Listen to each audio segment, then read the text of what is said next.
Hey guys, welcome to the shop. On today's video, we're looking at this Browning BPR, or Browning pump action, that I had come in for barrel shortening to 18 inches, and we're installing a new front sight base. Can't remember if the customer asked me to plug these or not, so I'm gonna throw some plug screws in there while we have it.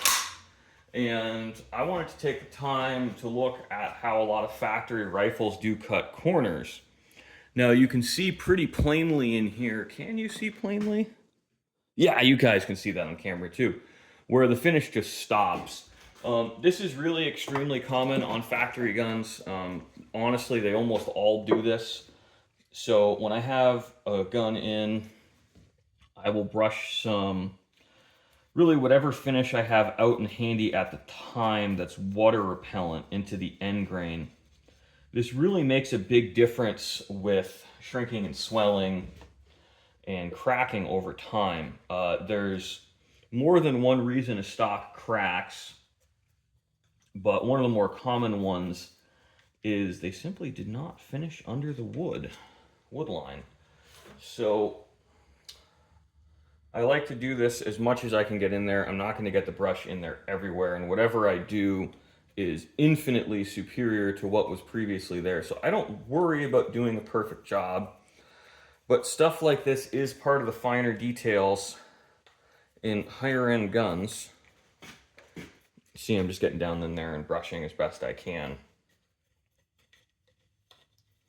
You know, like I said, I'm not gonna get absolutely everything, but I'm gonna make a big difference.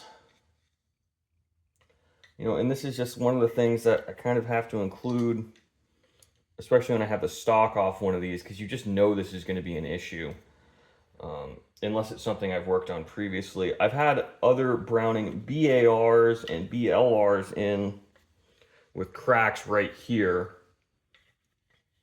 I'm not a huge fan of these butt cuffs. One, because they're kind of irritating to work around, and two, because they can hide some structural issues from the customer until they get really bad.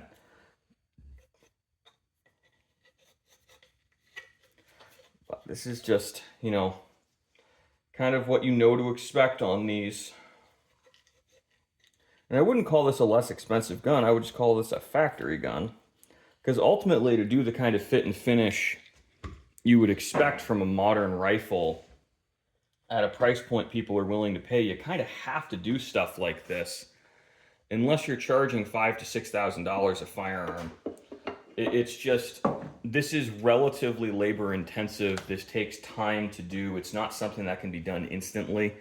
And it's really best done by hand. So it really does make complete sense that mass market firearms manufacturers don't do things like this. Now, they actually did finish the inside of the bore end, which I found to be a pleasant surprise. You know, a lot of the times they don't do that, and I really liked seeing that. But I guess that's because the fore end on this is actually not original to the gun. What the customer has told me is he broke the fore end on this gun and bought a replacement Browning one, and I guess it was off a different grade. So you'll notice instead of having a 2-line border, it has a mullered border. It appears to be actually hand cut.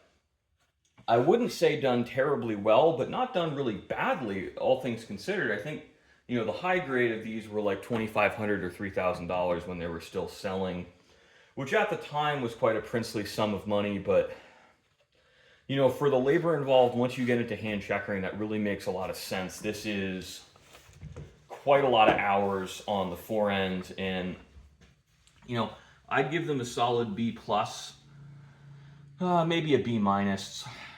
You know, because they've got some goofiness around the edges, but overall, I'd say they did a good job.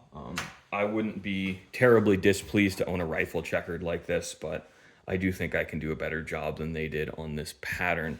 So thanks for watching, guys. Just this brief look at one of the way mass market manufacturers do cut corners to meet costs.